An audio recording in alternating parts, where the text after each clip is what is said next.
Good morning, everybody. Thank you for your patience. We're going to begin the meeting now.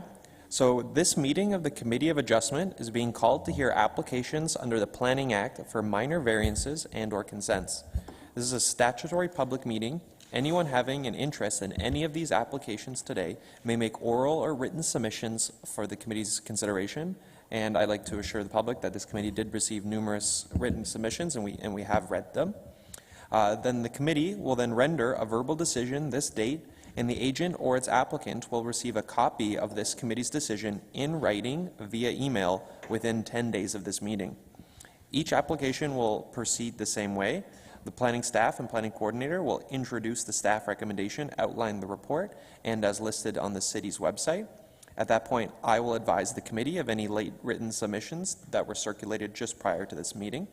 At that point, I will ask the agent or the applicant or its agent, my apologies, if they have reviewed the staff report and if they're in the support of the staff report.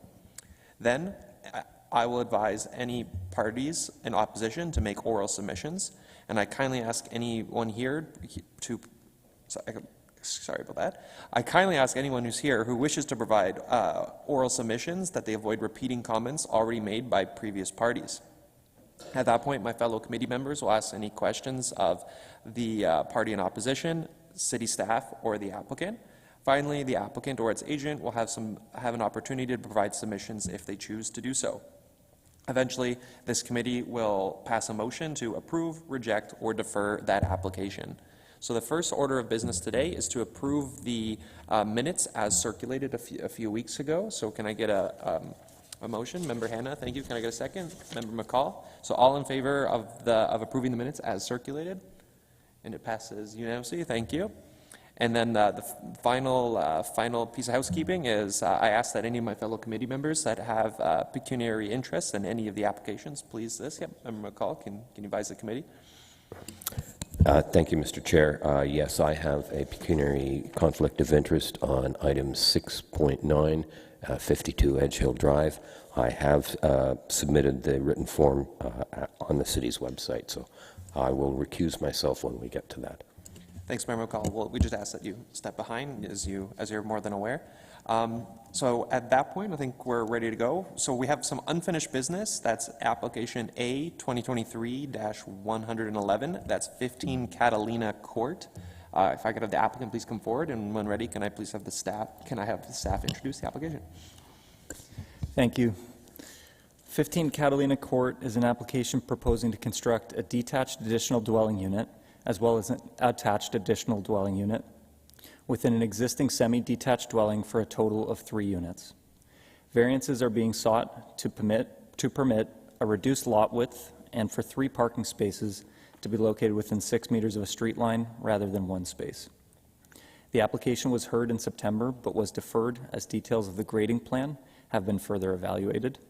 Staff are recommending approval of the requested variances. Thank you very much, staff. Can the applicant please state his name for the record and if he's in support of the staff recommendation? Karthik Bantu. Yes, I support the application. Thank you very much. At that point, if there's any members of the public who wish to provide comments, I ask them to please come forward. And sir, just step up on your left right here and then make sure you hit the speak button on the microphone.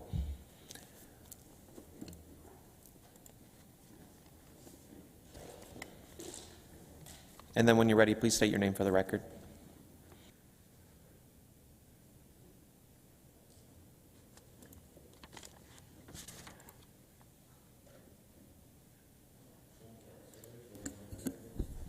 Oh, make sure the little light will turn on the microphone. There's speak. Yeah, there you go. Good morning. My name is Rob Neufeld. I live at 35 Catalina Court.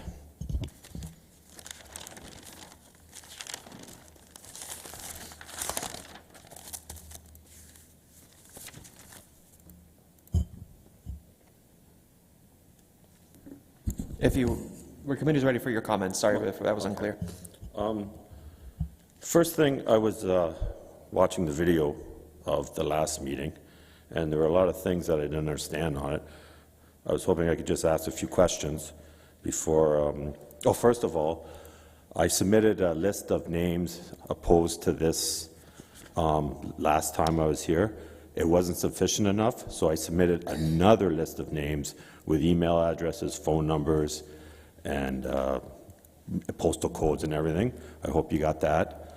Plus, I also submitted a list of complaints against the property over the last couple of years. I think that was it for now. Anyways, Mr. Hanna, I think his name is there, said that this building right now as it is being operated as a duplex with ADU, and he asked the staff, was a permit issued?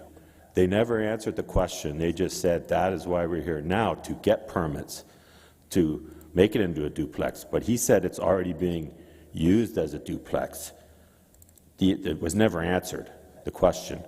And Mr. Hanna's comment after was like, he just went, okay. Like, but it was never answered. So is it a duplex or isn't it a duplex?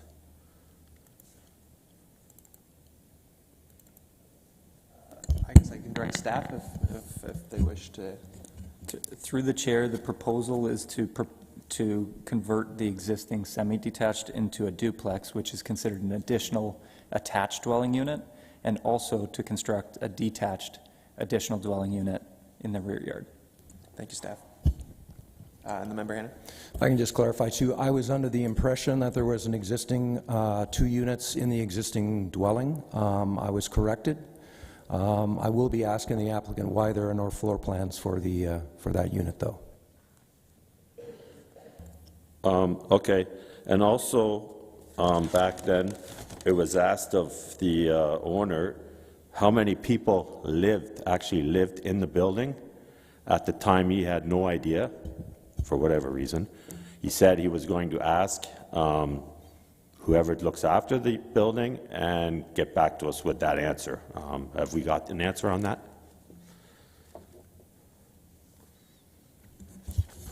I'm not sure this committee's in the position to answer that question, sir. I apologize. We'll ask that. Perhaps one of my fellow members is their prerogative to ask that question to the applicant, but we're not able to answer that question to you. Oh, because it was brought up for like building codes and that, where the owner said he believes that all building codes are up to code and good, but has no idea how many people live in there.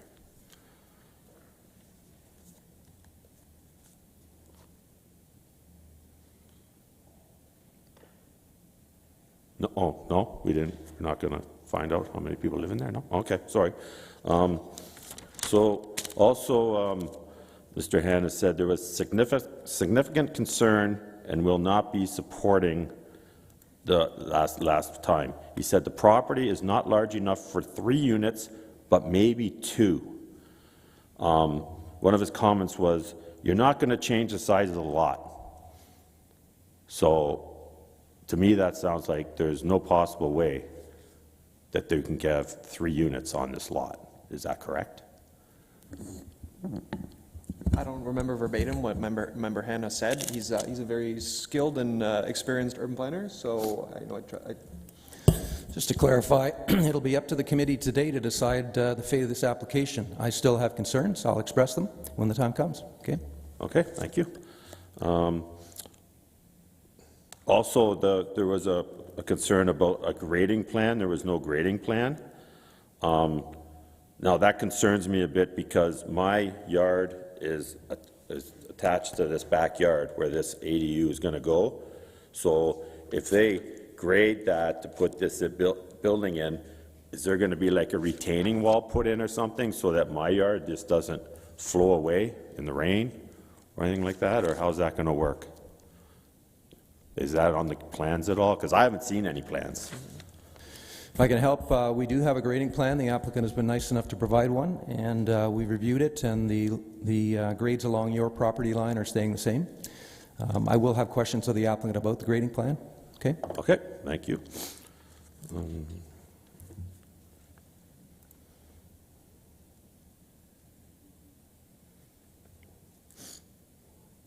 And then Mr. McCall mentioned that he said this was a very confusing issue, and which it is, he said. And some of his issues was a parking issue.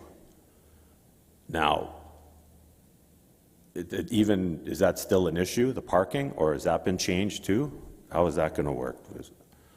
Like, I haven't seen any of these plans really to know what's going Well, on. like before, parking is one of the matters before this committee that we're going to determine whether or not, and whether it complies with the zoning bylaw and with the official plan, and if in fact the variances from the zoning bylaw and official plan are minor in nature. Okay. Okay. I'm just going to not say any more at this point, but I would really like to have a say at the end of this if I could. Last time I was told there was no more time for me to say anything, but when everything's said and done, I just like to have one more say before this is concluded. Is that possible? No, sir. This is the time for your submissions right now. Okay. Well then, Mr. Hanna said that this property has not even been functioning properly, even as a single home, with a bit of a chuckle. So I don't know how anybody here expects it to function properly as basically 3 homes. And then Mr. McCall said that that's a little bit of outside your purview at the time. But I looked at some of the emails that came in from the neighbors, and some of the words in there in the emails was anxiety, fear, overwhelming, disappointing, irresponsible, not in favor of, and thank you. But my question is even though it's not in your purview, which I understand perfectly, and I don't want to sound rude here or anything like that, but as our City of Kitchener Council, Sir, we're not the City Council. To be absolutely clear, we are okay. not City Council. Okay, well, as City of Kitchener workers, Not City of Kitchener workers either, sir. We're the Committee of Adjustment. you don't work for the city? If you want to answer that question, just like I said in September, to get legal advice. Pardon me? Just as I said in September, to get legal advice for these kind of matters. Oh, okay, I'm sorry. I thought that you guys were city workers. My apology. Yeah, if I can try to assist, we are appointed by City Council to act as the Committee of Adjustment on their behalf. So we're basically volunteered for this role. Okay. Some days I like it, other days I don't. Okay, sounds fair. That's like in any job, I guess.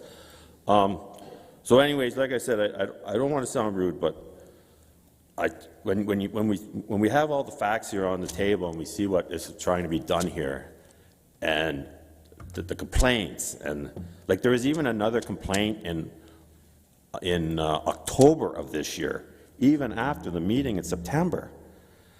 Like nothing was done even after that meeting. Is it not somebody's responsibility just to say, you know, like, just this isn't right, and just like, and turn a little community, a little cul-de-sac into something that's disgusting and nobody in the area wants to live in? People are talking about having to sell their homes if this happens. I don't understand. I'm not here telling you what to do. I don't understand why this guy doesn't sell this house to a nice little family, go buy some rentals out by the university. Sir, this is not for neighbor disputes. This is to deal with the planning matters. So I ask that you avoid, neighborly dispute with.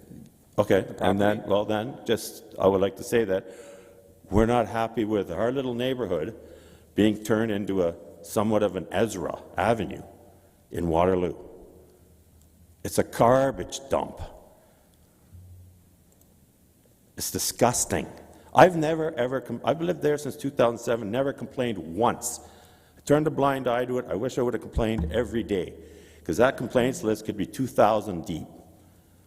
But I didn't until this came up. Then I felt I had to say something, because this just isn't right in my mind.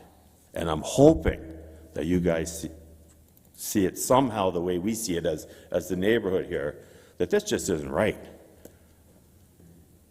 Okay, so thank you. Do any of my committee members have any questions of the party in opposition? No, thank you.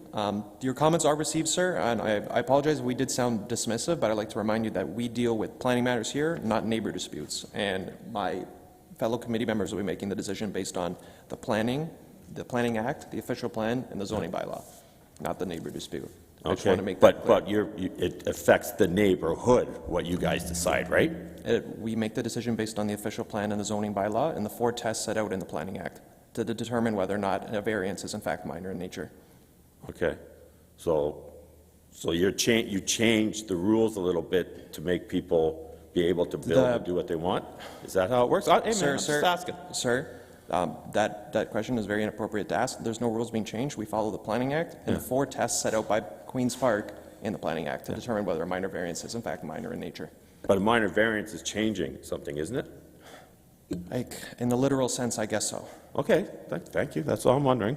Because like Mr. Handa said before, the lot is too small at this time to put anything in there, and there's no possible way to change the size of the lot.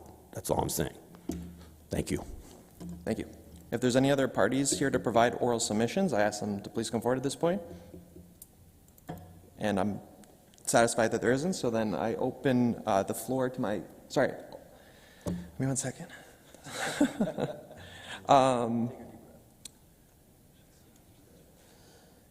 So finally, if the agent or applicant wish to provide any further submissions on top of his comments from September, I ask that you do so.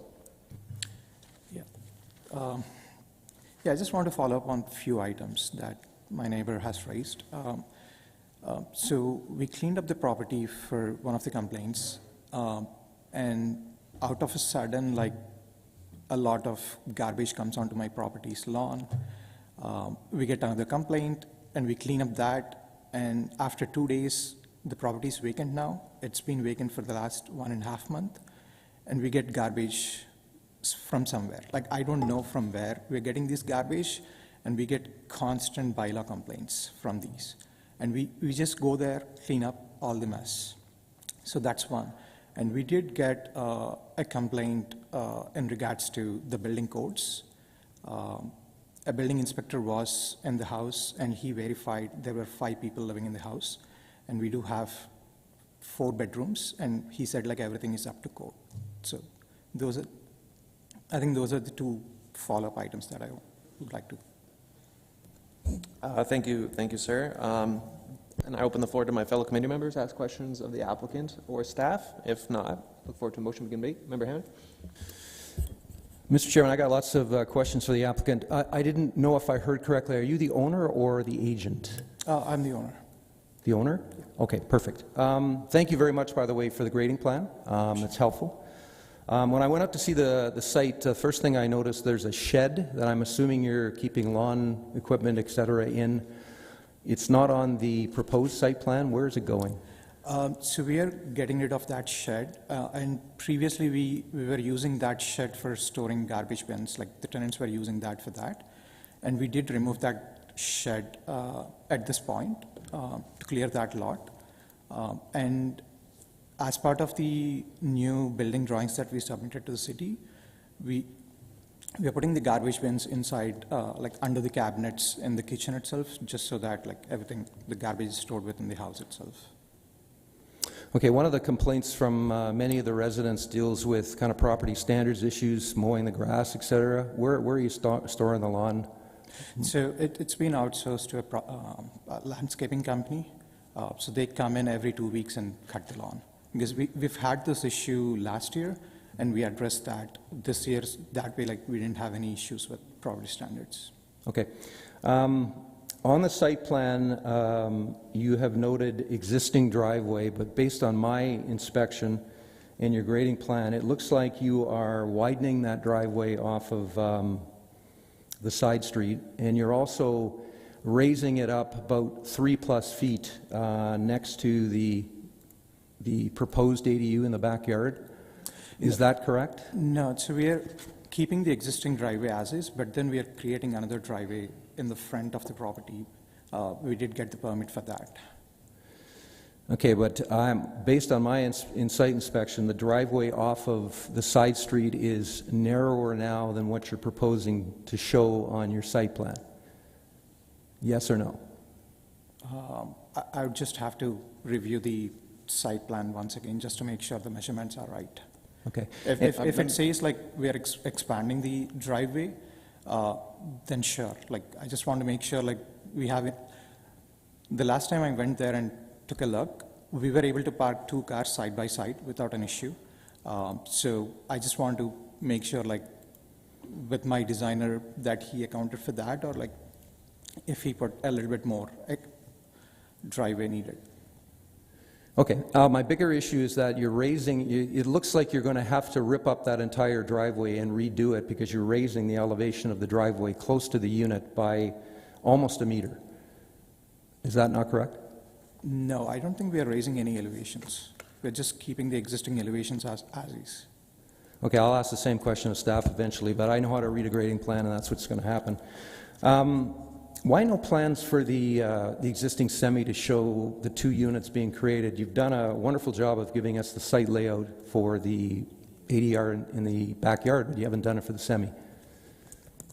You mean the building drawings for the existing semi? Yes. Yeah, we already submitted that. Like it's in process. There's a building permit application open for the existing duplex too, and we are proposing a bachelor unit in the basement. Okay, we don't have the drawing, that's all I'm saying. How many bedrooms total do you have in there?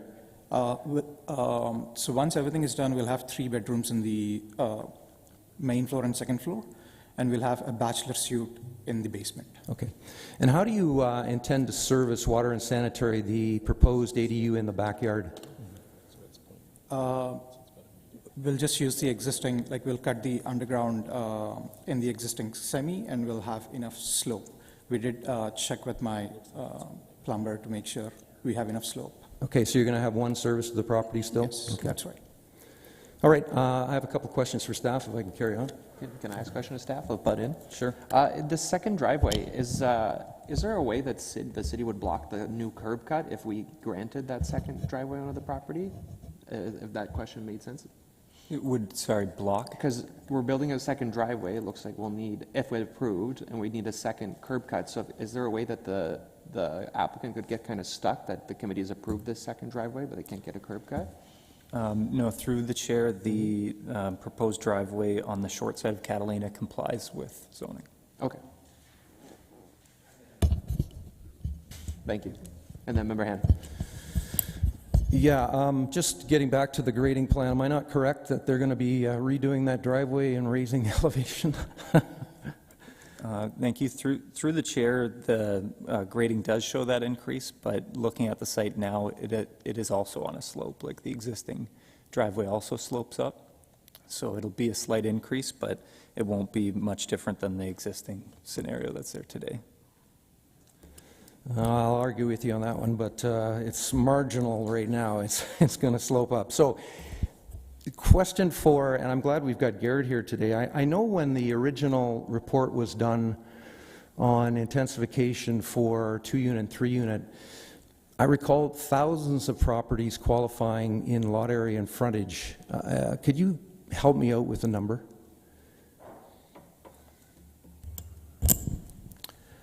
Through the chair, I don't have that number available. It was a large majority of the single detached dwellings within the lots. We did apply performance standards to attached dwelling units and detached accessory dwelling units as well. So there are scenarios where a performance measure like a regulation wouldn't be met, but the use would be permitted, and that's why they're seeking a variance today. Yeah, okay. And just for my benefit, this, I think, is the first 2-story, I'm going to call it tiny house ADU in the backyard that I can recall. Does staff recall anything else 2 stories high? So through the chair, 2 stories, are you referring to the sunken basement portion as well? Yes, yes. Okay, yeah, because when we came up with the regulations for ADUs, we want to make sure that they're subordinate and that they're not more than 1 story above grade. And that's why we have our building height regulations for different roof styles. It's about 4.5 meters to ensure that you can't get a 2nd story above the 1st story above grade. But yeah, I mean, I believe staff have seen other ADU applications that have a basement, They just haven't come to a committee of adjustment for a variance. Okay, appreciate that. And my last question for staff is, if the applicant wasn't doing creative grading on this site to make this appear as a one-story building, and I'm not convinced it'll happen, it would exceed the bylaw requirements in terms of size, correct? Through the chair, can you clarify size for area or for height? For area. It would exceed, I've got it at 88 square meters, and it's 80 is the max, or 50% of the size of the house, whatever is less. right, so yeah, but only above grade portions are counted, so. Correct. Yes, Without the creative grading, it would exceed the requirement. correct, yeah. Okay. If both floors were above grade, it would exceed the requirement. I'll have lots of comments when we go in committee, but those are my questions. Did my fellow members have any other questions of staff of the applicant? If not, I look forward to a debate, so we need a motion so we can start debate, sorry. Remember, we don't have to pass the motion, just we need it for debate. Member McCall? Yes, Mr. Chair, just to get the debate going, I'm not saying I'm in support or in opposition, but I will move that this be approved as per the revised staff report. Thank you, Member McCall. Can I get a second for the motion on the floor? And Member Santos, second, and Member Hanna, I assume you want to start it off, or I'll go first. I appreciate the comments from the public and the opposition. Our hands are almost tied where, you know, as creative grading, I like the wording from my fellow member, but as it stands, the ADU is the maximum size, which is your prerogative, and I think the parking issues are a little overblown. I appreciate it's complicated property grading-wise, but just because it's complicated doesn't mean it can't be done. And those are my comments. Member Santos. Yeah, thank you, Chair. I've gone several different ways on this. I do appreciate the comments of in opposition to this application. There are a number of them. I do feel like our hands are tied that way because it's beyond our power. Most issues seem to be with property standards and bylaw, and that always pains me when we can't help in that regard. We just have to focus on planning here. And it is creative. I'm having a tough time with the grade of the property and how it's all going to look. So that's where I'm on the fence about. But I do appreciate the creativity to add an extra unit in there. I just worry about how it will look and function. So I'm just still on the fence there. But I hear what the opposition has to say, and I appreciate the owner trying to add more units in here, though, too. It's just, will it fit? And how will it look? So I'm on the fence. Member Hanna. Yeah, so just for the record, I'm a very strong supporter of good intensification. I think the staff and the members have seen that from time to time, and there are many good applications today on this agenda. I just don't feel that this is one of them. I was hoping for a number from staff about the properties that would qualify as of right for size and frontage, but there are thousands that would qualify as of right, and I understand that semi-detached units are definitely qualify for looking as the possibility of ADUs, these external ones.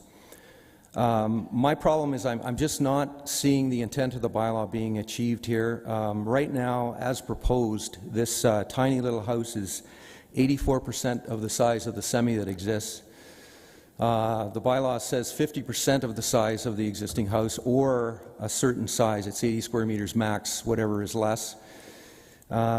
Because of creative grading, and I'll use that word continuously, this is not considered to be a two-story structure, but for all intents and purposes, you've got a two-bedroom unit that's 950 square feet. I shouldn't allow the issue of property standards get to me, but I just feel that this particular addition to this house or to this particular lot is going to exacerbate the existing situation. I feel for the neighbors, and I don't therefore feel it's appropriate for the development of the property. So 3 tests in my mind have not been fulfilled, and I will not be supporting the resolution on the floor. Is there any further debate?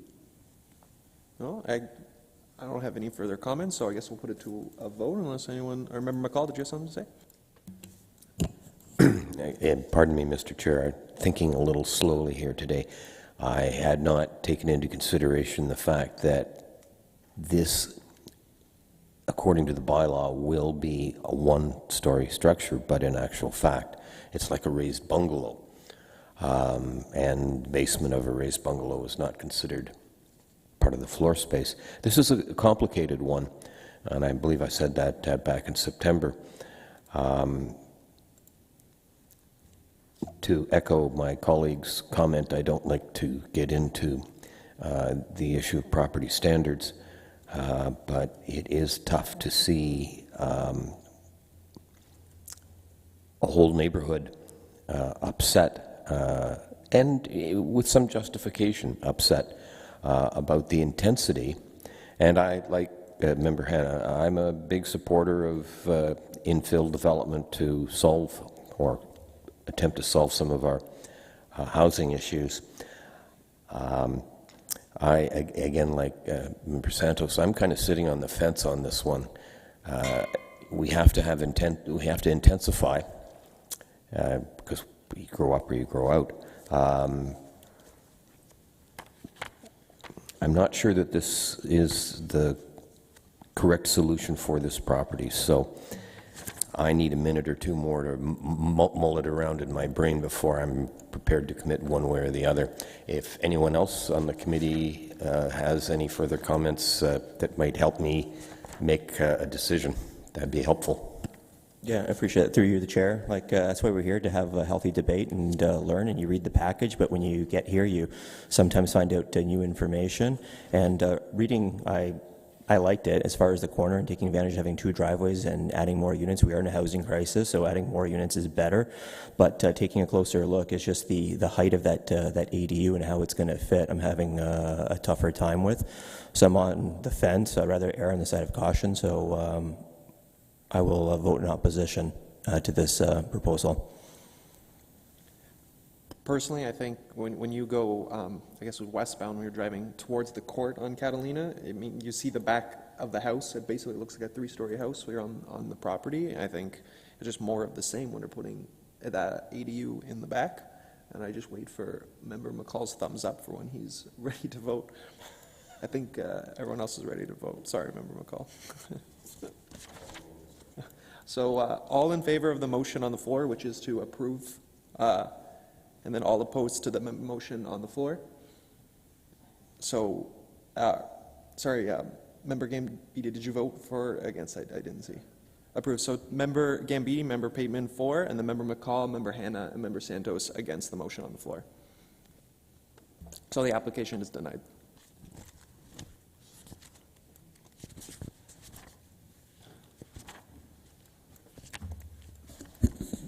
Can we please have the applicant for A 2023-125 please come forward? That's 787 King Street East and the Charles Street and Sterling Avenue property.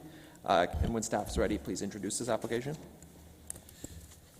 Thank you. 787 King Street East, 432 Charles Street East, and 5 Sterling Avenue South is requesting relief from required parking, visitor parking, parking space size to allow compact spaces, driveway visibility obstructions, to allow a daycare facility on the second floor, and to permit the corner of the building on Charles Street facade with no display windows or entrances.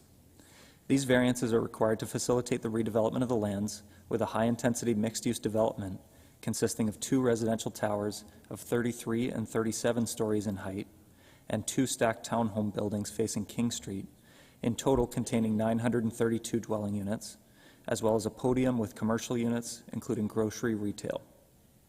The subject property has received conditional site plan approval, and staff have reviewed the application and are recommending approval. Thank you, staff. Can the agent or applicant please state his name for the record and if he's in support of the staff recommendation?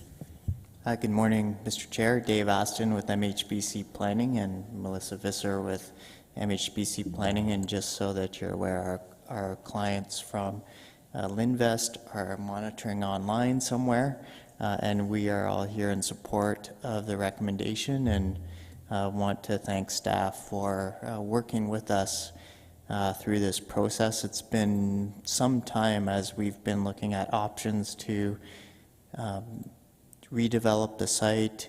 The looking at the site plan and then working through the minor variances. So we're here in support today and request that you do the same, and happy to answer any questions. Thank you very much. If there's any members of the public here to wish to provide comments, I ask them to move forward.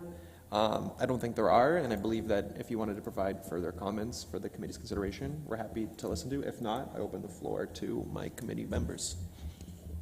No? Oh, Member McCall. Thank you, Mr. Chair. Maybe just a question through you to staff. We learn something new every time I show up at one of these committee meetings. And I was a little surprised to see that the driveway visibility triangle is no longer going to be required under the new bylaw for mixed-use zones. Am I correct on that? Through the chair, that's correct, in the new zoning bylaw. I guess I should have read the bylaw a little in more depth. I'm concerned about driveway visibility triangles. This is a safety issue. And we've had the DVTs discussed at this committee for, I don't know, a decade now.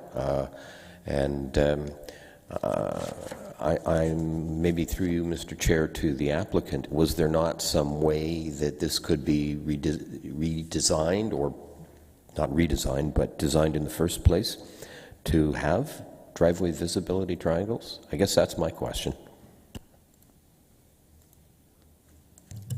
Thank you, Mr. Chair. Through Mr. Chair to Member McCool, the daylight visibility triangle relates to Charles Street and the entrance into the, I guess, at-grade parking on Charles, but below-grade parking from King. And we have worked with regional staff and prepared a traffic study and sightline analysis in support of our request.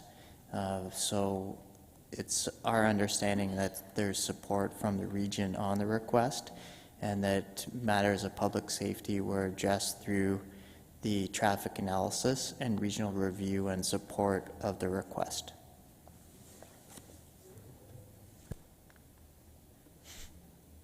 Member Hanna.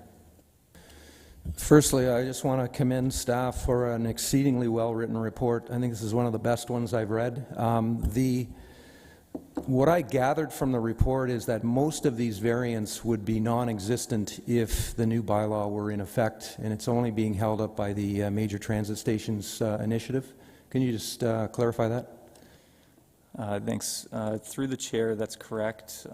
The parking regulations, the proposed regulations for parking in MTSAs are going to be zero or near zero. Compact spaces are permitted in the new zoning bylaw, so that variance would not be required. The driveway visibility triangle is not required in a mixed-use zone.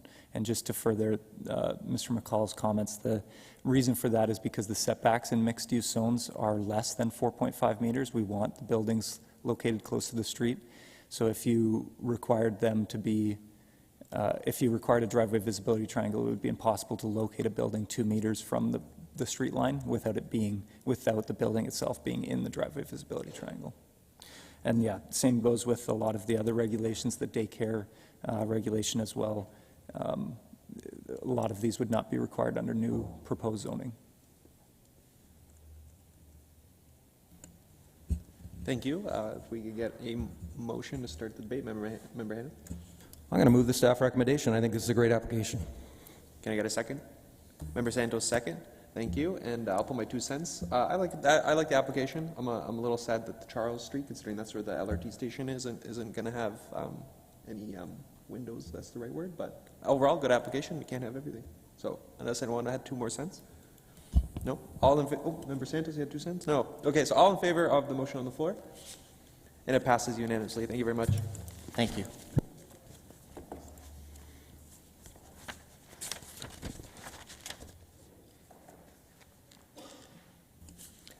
Can we please have the agent or applicant for A 2023-126 come forward? That's 117 Ingleside Drive. And can staff please introduce the application?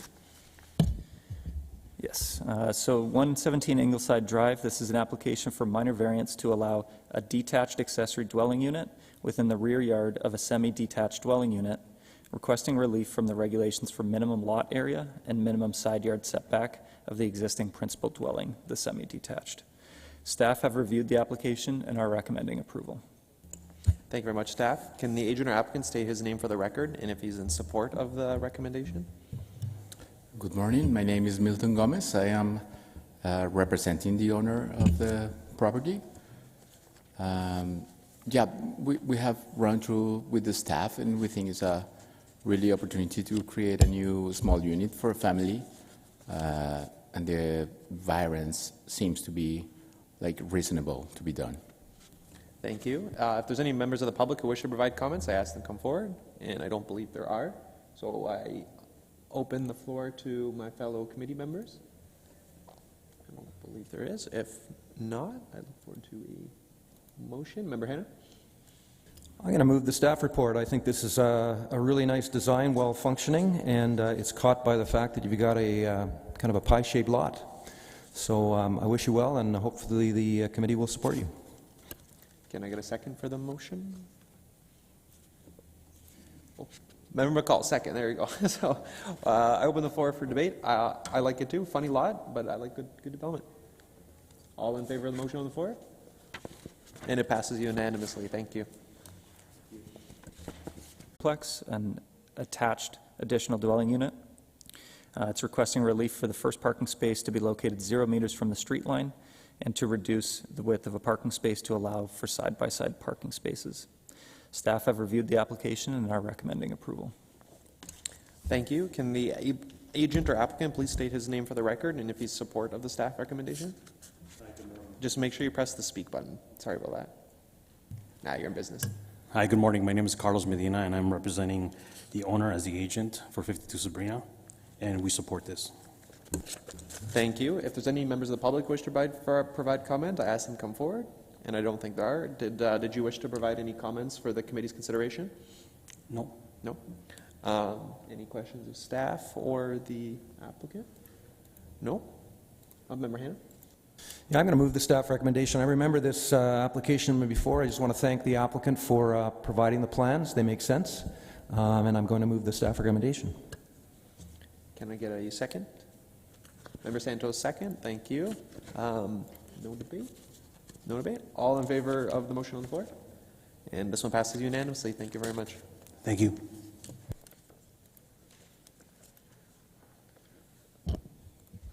Can we have the applicant for A 2023-128 please come forward? That's 76 Dunham Avenue. And can staff please introduce this application? Yes, 76 Dunham Ave. This is another application for minor variance to convert to a duplex dwelling and attached additional dwelling unit by allowing a reduced setback to the street line, 2.5 meters, and to allow for side-by-side parking. Staff have reviewed the application and are recommending approval subject to 2 Metrolinx conditions. Thank you, staff. Can the agent or applicant state his name for the record and if he's in support of the staff recommendation? Hi, Alex Scott, and I'm the owner of 76 Dunham Ave. And do you support the staff recommendation to approve the minor variance? Yes, I do. Yeah, I still have a couple questions. So. Yeah, of course, you'll have one moment. You can make your submissions. If there's any members of the public here to provide comment, I ask them to come forward. If not, then now is your turn to make your submissions. Sorry about that. Okay. Yeah, I guess in favor of my comments would be that this would contribute to the density in the city and increase the quality of affordable housing, while the design is still trying to keep the charm of the existing neighborhood. My only question is just hoping for some clarification around the Metrolinx environmental easement. If could maybe just share a little bit more information regarding it, if this means explanation on future expansion, and why you guys feel that, or for them, if you could explain to me why that the agreement is necessary to grant the variance. If my fellow members give me the leeway, Metrolinx does this for a vast majority of applicants within a certain distance. This committee has their own opinions about the Metrolinx condition. we were going to ask you if you wanted us to, I was going to ask you if you wanted us to remove that condition completely from your minor variance, and this committee has frequently done that for applicants. Yes, I would. Just understanding the, and what I've read too about it already being over 300 meters away, I don't see how it's applicable to what I'm asking for in the variance. So just to be clear, you would prefer us to remove that condition on your variance? Yes. Yeah, okay. And if you had any other comments or questions? That's everything. Thank you. My fellow, I guess the question got jumped off us, so Member McCall. Are you asking for motion, Mr. Chair? Motion or questions? Whatever. Yes, I'm going to move. Oh, no, we got a question, Member McCall. Sorry about that. Question? Okay. Just a quick question for the applicant. I was by your site on the weekend. There's an air conditioning unit out in front where you're proposing to park. The way I read your plan is you're going to relocate that to the other side? That's correct. Okay, perfect. To the Mansion Street side. Right. Quick question for staff. Do I need a condition to that, or are you going to ensure that that happens? I'm going to ensure that happens. It's in the way anyway, so it's, I want to do it. Yeah, through the chair, staff would prefer to not have a condition for the relocation of the air conditioner. Thank you very much. Any other questions, or Member McCall, you can give it a second go. Well, I'm going to start off with a comment, and I'm sure my fellow members of the committee are aware that I'm going to be bringing this forward. Just for the sake of consistency, as we are dealing with applications involving a Metrolink environmental easement, we've turned them down. We've had them removed from applications consistently, and I think that this committee should support being consistent. Sets a precedent, so I would move that this application, without any conditions, be approved. Madam Clerk, did you get that? Yep. Can I get a second for the motion on the floor? So just clarity, we're just removing the conditions for Metrolinx and environmental easement, right? Yes, Mr. Chair, there are two conditions in the staff report, both relating to the Metrolinx easements and development agreements. So I think that neither of those conditions are applicable. The applicant has asked for them to be removed. I agree with the applicant, and my motion is that this be approved without those two Metrolinx conditions. Member Santos, second. I don't think there's going to be debate. So all in favor of the motion on the floor? And it passes unanimously. Thank you. Thanks, everybody.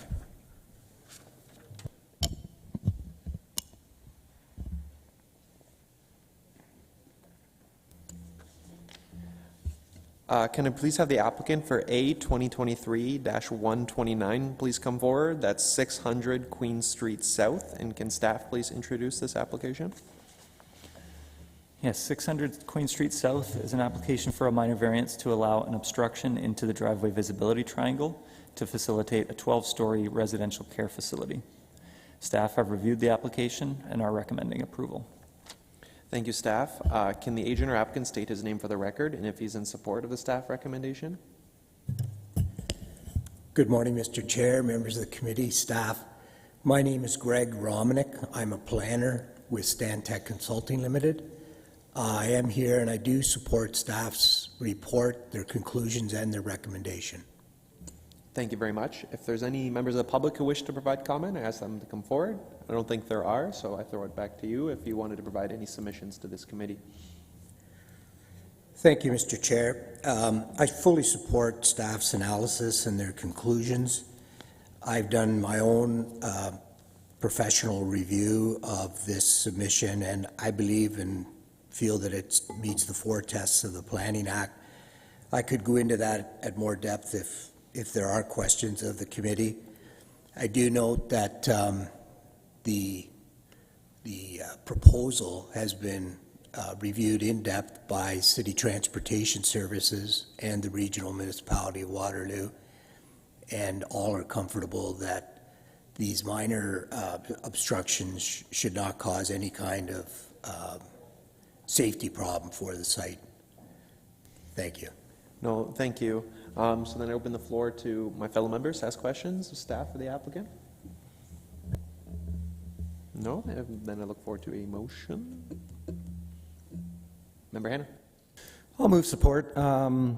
Just to get a little rationale, it's tough to read from the plans, but I understand it's just pillars that we're dealing with. There's lots of, I know my fellow member McCall sometimes has concerns with these types of applications, but I think there's lots of visibility around those pillars, so I will support staff recommendation. And can I get a second for the motion? Yes, Mr. Chair, I will second the motion. I guess my colleague, Mr. Hanna, has come to know me fairly well over the last number of years. I do have a bit of concern about DVT encroachments. I know that now that it is not going to be an issue once the new bylaw is passed, and thanks to staff for bringing me up to speed and teaching me a new lesson today.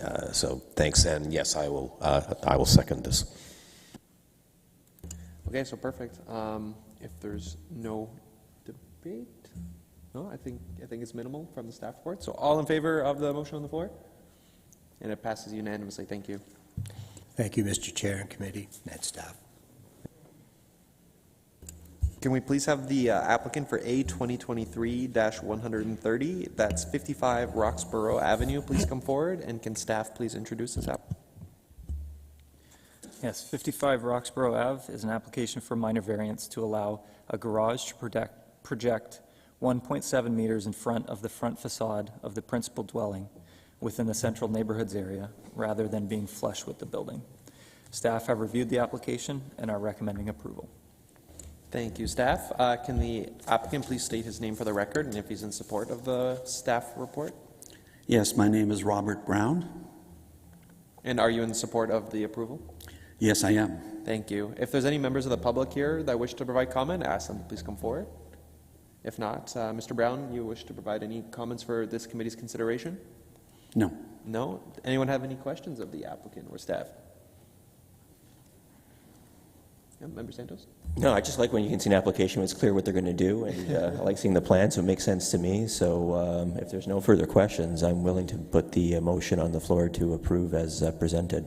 Thank you, Member Santos. Can I get a second for the Member Gambetti? Thank you for the second. I like the application. Thanks for the comments, Member Santos. Member McCall, do you have a comment? This is fairly straightforward, and there's no objections from the neighborhood, so if the neighbor's not going to object, why should I? So that's my comments. I will support the application. Great. All in favor of the motion on the floor? And it passes unanimously. Thank you very much. Thank you very much.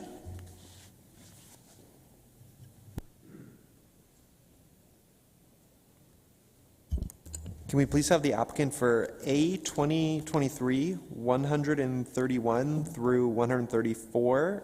That's for 55 and 59 Franklin Street South and 50 and 54 8th Avenue.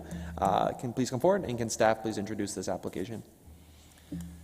Yes, 55 and 59 Franklin Street South and 50 and 54 8th Avenue is an application for minor variance to allow for a reduced parking rate for a mixed-use multi-residential site containing a form of affordable housing units. Staff have reviewed the application and are recommending approval. Thank you. Can the agent or applicant state his name for the record and if he's in support of the staff recommendation?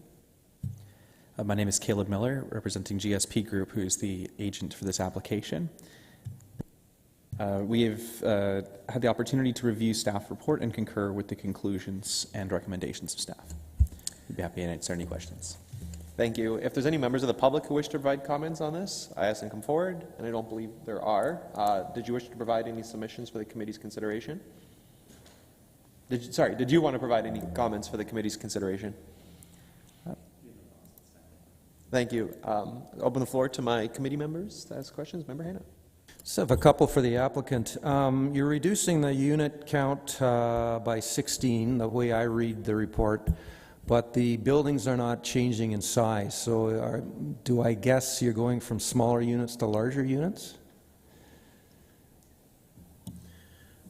Good afternoon. My name's Mike. Good morning, actually. I'm rushing the day. My name's Mike Maxwell. I'm actually the owner as well. When we went through first site plan and minor variance, the master plan, the blocking just had an extra unit per building. well Can you be overflowed. closer to the mic? I just can't hear you. I'm sorry, is that better? When we went through the first preliminary planning exercise with the city and site plan, we ended up having a slightly larger yield per building. And then the detailed drawings, we lost a few units per building times 4 buildings. That explains the reduction in 16 units overall on the site. But we've built the first building now, and the subsequent 3 buildings are identical. Okay, and just a technical question of staff, because I'm struggling with this one. I think I struggled with the original one too. If we turn this down today, the applicant still has the right to build according to the previous variances and the previous site plan, correct? Through the chair, that's correct. Okay, help me with numbers, staff. These are just global numbers. Originally, it was 256 providing 155 spaces, which would be 0.6 spaces per unit overall. I know some of that is commercial. And now we're going 240 to 127, and now we're down to 0.53 overall. I know that some of that is commercial. Am I correct on that? Through the chair, the numbers that I have is the original amount in 2021 was 293, which was reduced to 155. And this new application reduces the parking from 277. So the 293 to 277 is for the reduction in units, and now from 277 to 127. So does that explain those? Yeah, so I am right. Overall, there's 155 parking spaces originally, because we're taking the top story of a parkade away, and we're now down to 127. Through the chair, that's correct, yeah. Okay. If there's no further questions, I look forward to a motion.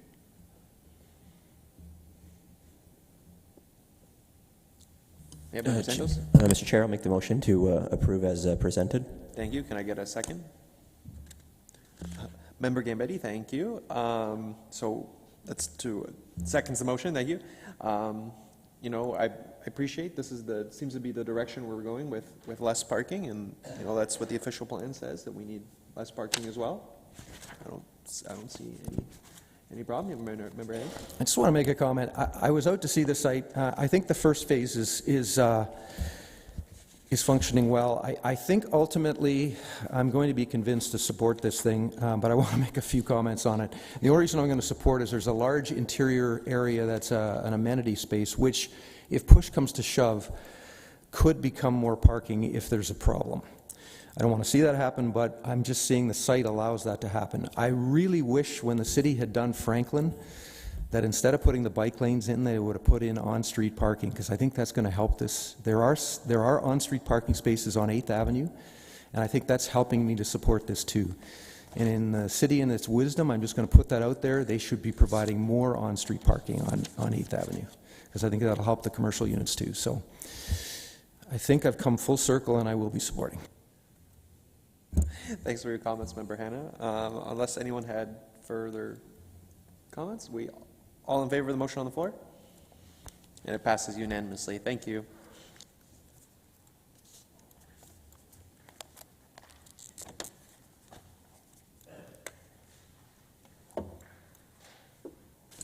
Can we please have the applicant for B 2023-041, that's 150 Marlborough Avenue, please come forward, and can we have staff introduce this application? Thank you. 150 Marlborough Ave is an application for consent to sever a parcel for a lot addition to rectify a driveway encroachment from abutting lands.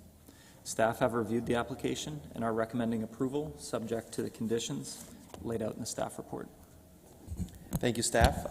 Can the agent or applicant state her name for the record and if she's in support of the application? Good morning. My name is Brianne Powell, acting as agent for the applicants, and we're in support of the recommendation. Thank you, Ms. Powell. If there's any members of the public who wish to provide comment, ask them to come forward. If not, did the agent wish to provide any further comments or for the committee's consideration? Not at this time. Thank you. Thank you. Open the floor to my committee members to ask questions. Well, I have a question for once. For the agent, Considering we're adjusting lot lines, I'm just a little confused why the neighbor hasn't shown up, or unless I missed that. I just don't understand the history of how this happened.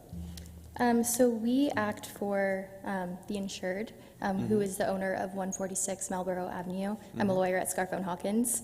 And there was a bit of history here. The whole of Lot 8 was originally transferred in 1967, and the whole of Lot 7 was transferred in 1958. I know there was some sort of litigation, and there ended up being an adverse possession, and PIN 224810183 was given to the owner of 146 Marlborough Avenue. When she conveyed Lot 7, and as further conveyances happened, that parcel of land was not conveyed. So it was, I believe, when we were retained and we received vesting order for that PIN is when that lot line we became aware of that. And so now we are acting as agent for the applicants. There's been some negotiations and discussions with the owners of 150 Marlborough, and in order to correct that encroachment. That's why we're applying for the adjustment here. Thank you. So to be clear, you act for FCT through, which is the... Correct. Okay. Yes. Sorry if that was not more clear. No problem. That answers my questions. That makes sense. Unless there's further questions of my fellow committee members, no? So I look forward to a motion. Yep, Member McCall. So this is just kind of an ancient housekeeping issue going back to almost when I was born. Sure. At least I made somebody chuckle. Yeah, I think this is fairly straightforward, Mr. Chair. Just a housekeeping issue to clean up some irregular property lines. So I move that this be approved as per the staff report. Thank you, Member McCall. Can I get a second? Member Hanna, a second. Thank you. And just to comment, as a litigator, not a solicitor, we need our real estate lawyers to be doing title checks, and they don't. And I'm just going to put that on the record. So, real estate solicitors, step up your game. So can we please have a can we have a vote? All in favor of the motion on the floor? And it passes unanimously. Thank you very much. Thanks very much.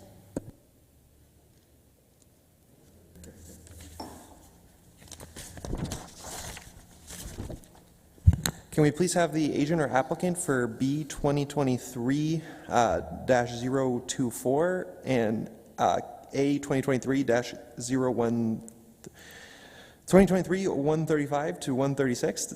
That's the Edge Hill property, and I believe Member McCall is going to step out back. Yes, Mr. Chair. I've previously declared that I have a small conflict of interest with this, so I will recuse myself and leave the table. Thank you, Member McCall. We'll sit tight for a second. We'll come get you.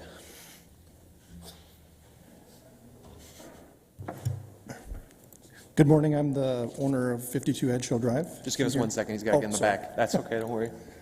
Bob's my neighbor. The door should be open. Is it locked? Okay, so can staff please introduce this application? Thank you. 52 Edge Hill is an application for consent to sever to create a new residential lot for construction of a detached dwelling with associated minor variances on both the severed and retained lots for reduction in lot area and to legalize an existing driveway width above the permitted maximum. The site is located in an area that does not contain municipal water or sanitary services. Because this is a proposal to create a lot in an area without full municipal services, the Region of Waterloo has requested a hydrogeological study, which has been prepared and provided by the applicant. The Region of Waterloo has advised the city that they require the study to be peer-reviewed, which will require review time to be completed. As such, staff is recommending that the 3 applications for consent to sever and minor variance for each of the severed and retained lots be deferred until April of 2024 in order to complete the peer review on the hydrogeological study. Thank you very much, staff, for the detailed explanation. Can the agent now state his, or applicant please state his name for the record and whether he's in support of the deferral? I'm in support. Yeah, thank you. If there's any, I don't think there's any members of the public here to provide comment. There's no questions. Just to defer, Member Santos. How long do we defer until? Is just my question, Mr. Chair. Yes, thank you, Member Hanna. I had a similar question. I heard staff say until April, but if the applicant is willing or has done the work in March, could we word it as such, we do have normal wording that allows that. Trying to think of what we normally do. So just through the chair, a point of clarification, the applicant has prepared and provided the hydrogeological study, so we're not waiting on that. It's that we're waiting for the Region of Waterloo to complete a peer review, and they've indicated that that's the amount of time they'll need to complete that peer review. However, if committee wants to have a condition for deferred until April 2024, or it can come back sooner if ready, they can do so. I believe the applicant wanted to say something. Yes, I was talking to Matthew Colley. He said within a couple of days they should have a peer review. I did reach out to him because there was Jeff Moltzer that was on staff for Region, and I thought he'd be able to just look at it and come to the conclusion. Actually, on page 10 there is recommendations and conclusions, so, but I have to wait for the Region to do their peer review. Member Hanna? Yep. Yeah, I'm with the applicant's support and staff's wording there. I'd like to move the deferral until April of 2024 or earlier if the application is ready. And sorry, through the chair, the wording in the staff report does say that. Does it? It does say or sooner. Okay, perfect. Yeah. Perfect. Can I get a second for Member Hanna's motion? Member Gambetti, thank you. So, all in favor of the motion on the floor? And it passes unanimously, and so thank you. It is deferred as per the staff recommendation, and I will go grab Member McCall.